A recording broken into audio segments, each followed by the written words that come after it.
let's discuss my favorite category of suiting, formal wear.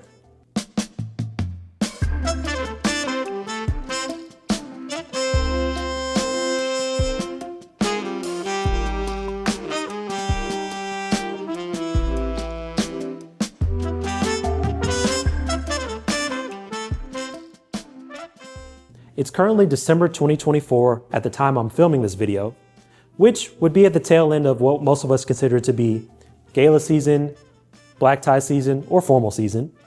However, no matter what part of the year you're watching this video, I think it will be extremely timely for most.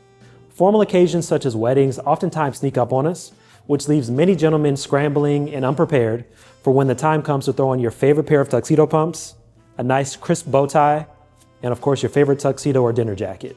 While I know I'm gonna have quite a few guys that tune in and watch this video who are already quite familiar with a lot of the topics and ideas that I'll be discussing, I know that there are just as many guys who will be watching who are just seeking knowledge on how to be the best dressed guy in the room. So with that being said, let's start with the basics. What makes a tuxedo a tuxedo? It's very simple.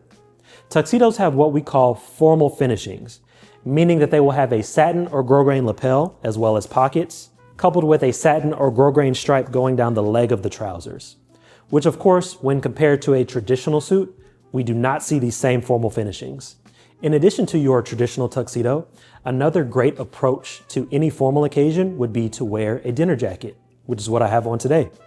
There are a few small differences between a tuxedo and a dinner jacket. The main one being there is no formal finishing on the lapel or pockets. However, one thing you will oftentimes see in a dinner jacket are what we call fabric covered buttons, which gives that more formal look to the outfit overall. Another thing that I really love on dinner jackets would be what we call a turn back cuff or a gauntlet cuff.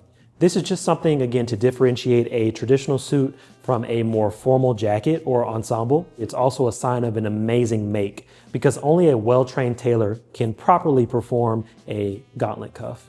Next up, let's talk about tuxedo shirts. The first style of tuxedo shirt that I want to touch on would be what we call a studded front. Now, in most cases, you will see a 5-stud variation, meaning that the first button is oftentimes a traditional shirt button. The next 4 to 5 buttons are usually studs, and then the remainder of the buttons are, again, shirt buttons. Now, there are also a few different finishings that you will oftentimes see, and that would be what we call a plain front, a pleated front, or a PK finish. Now, if you've ever worn a tuxedo shirt with a pleated or PK finish, you will notice that it oftentimes stops about 3/4 of the way down the shirt.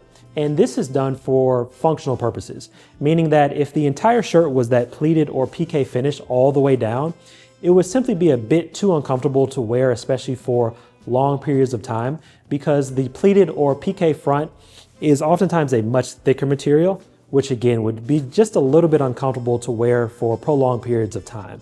The second style of tuxedo shirt that I wanted to touch on would be what we call a hidden button placket. Now, a hidden button placket is a fantastic alternative for gentlemen who just want a bit more of a clean finish, as of course you don't see any of the buttons and there are no tuxedo studs.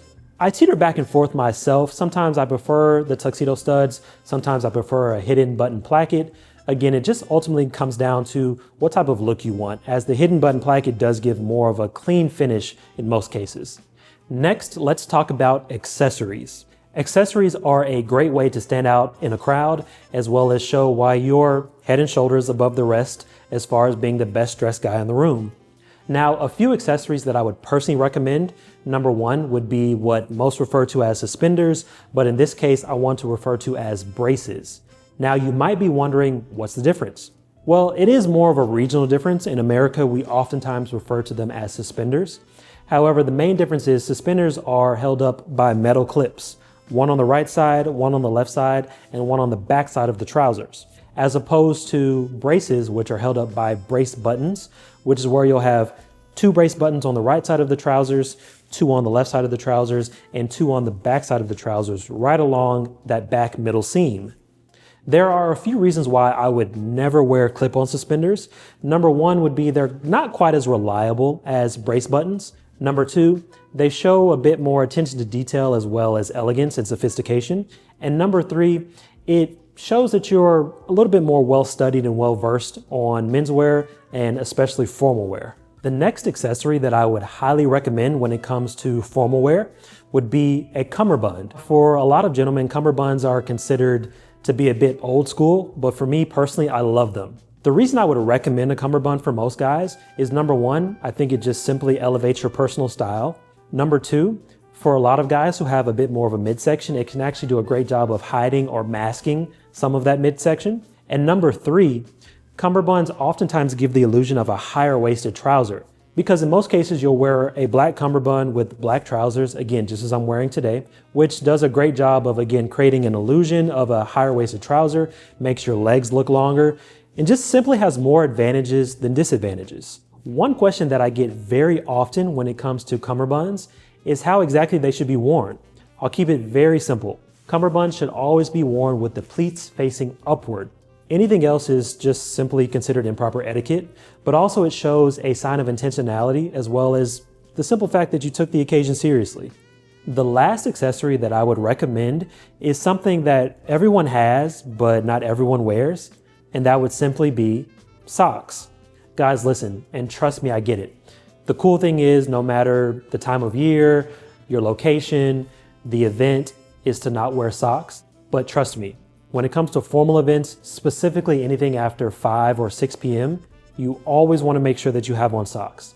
It is the best way to complete an outfit and make sure everything comes together. Which brings us to my final point. Gentlemen, there is always one thing that you must possess in order to be the best dressed guy in the room, and that's confidence. Listen, I get it. It's something that's intangible, oftentimes takes a while to build. I also realize that a lot of you guys don't wear tuxedos often, or suits for that matter. But whenever you do decide to put it on, make sure you wear it with confidence. In conclusion, men, invest in a quality tuxedo because you never know when you'll need it. And just like me, who doesn't like being the best dressed guy in the room? I'll see you next time.